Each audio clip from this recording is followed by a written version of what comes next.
금리가 올해 하반기 인하 기조로 전환돼 2%대로 진입할 것으로 예측. 성장률이 자꾸 떨어지고 침체가 되니까 한국은행에서 금리를 빨리 내릴 거다. 이런 이야기인 거죠. 와우. 미국의 CPI, 그러니까 물가가 예상보다 조금 더 나왔다. 그래갖고 화들짝 놀랐었는데 웬걸 더 나왔는데 보니까 어떻게 돼요? 금값은 오르고 달러는 약세고 막 이러는 거죠. 변동성 지수는 떨어지고 막 이런 현상이 발생하는 거죠.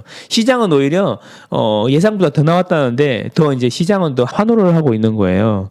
예상보다는 높게 나왔지만 여전히 미국의 물가는 속도가 좀 줄었을 뿐 하락하는 추세는 맞다라는 거죠. 그래서 시장이 더더욱 이제 파월 할아버지 말을 안 듣기 시작했다. 이런 가운데 시티은행이 충격적인 보고서를 하나 내놨어요. 한국은행이 2월 금통위에서 3.5%로 금리 안 올리고 연말에 2%대로 진입할 것이다. 기준금리가.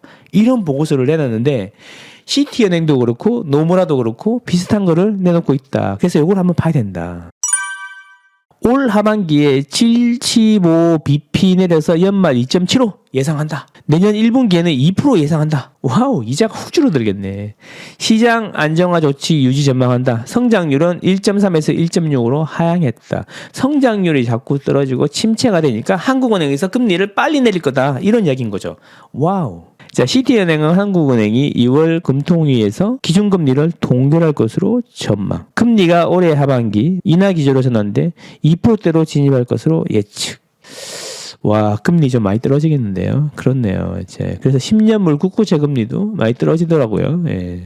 자, 김진욱 CT 수석 이코노미스트 김진욱 씨 별표 14일 보고서를 통해 하느니 오는 23일 열리는 2월 금통위에서 매파적인 신호와 함께 기준금리를 3.5로 유지할 것으로 예상한다고 밝혔다. 그러면서 올해 8월부터 하반기 동안 8월 이후에 0.75 인하할 것이다. 그리고 내년 1분기에는 재차 0.75 내려서 2.0%가 될 거다. 이런 이야기죠. 정책 공조에 대한 정부의 압박이 지고 있는 가운데 하느니 궁극적으로 경제 성장과 함께 주택시장 안정화를 우선으로 할 것이라는 게 그의 판단이다. 하는도 아는 거야.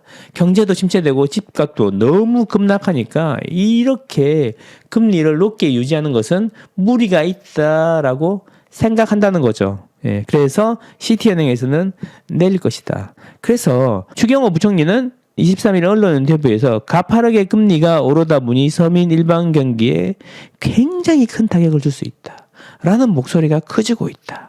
한은가 금융통화위원회에서는 그런 부분을 종합적으로 해나갈 것이라고 본다. 이런 이야기죠. 부총리가 금리 내리라 오리라 이러면 안 돼. 그죠. 한국은행은 독립기관이기 때문에. 근데 한국은행이 이런 걸 고려할 것이라고 본다라는 거죠. 그래서 여러분 이자 내느라 많이 힘드신데 이런 비정상적인 높은 기준금리는 오래 유지될 수가 없다라는 거죠. 그래서 이렇게 계속 유지하다가 보면은 경기가 침체되고 주택시장도 더 내릴 수가 있으니까 그걸 고려해서 한은은 올 연말에 2%대로 진입하고 내년에는 2.0%가 될 것이다 라는 전망입니다. 근데 이게 이분만 그런 게 아니라 노무라에서도 얼마 전에 이 비슷한 게 나왔다는 거죠. 그리고 우리가 생각하는 것보다 시장이 생각하는 것보다 훨씬 빨리 금리가 떨어질 수 있다. 한국도. 그러니까 우리 좀 더 희망을 가지고 좀만 더 지켜봅시다. 예. 이런 관치금융은 좋아. 이런 관치금융은 참 좋네. 자영업자도 그렇고 대출 많으신 분들도 그렇고 금리가 너무 올라갔고 많이 힘드실 텐데 예. 물론 이게 현실화될지 안 될지는 지켜봐야겠지만 여러분들 마음이 조금 더 사이다 같아지시라고 이런 이야기 한번 준비해봤습니다. 망고쌤은 여러분과 여러분 가족의 행복을 응원합니다. 안녕.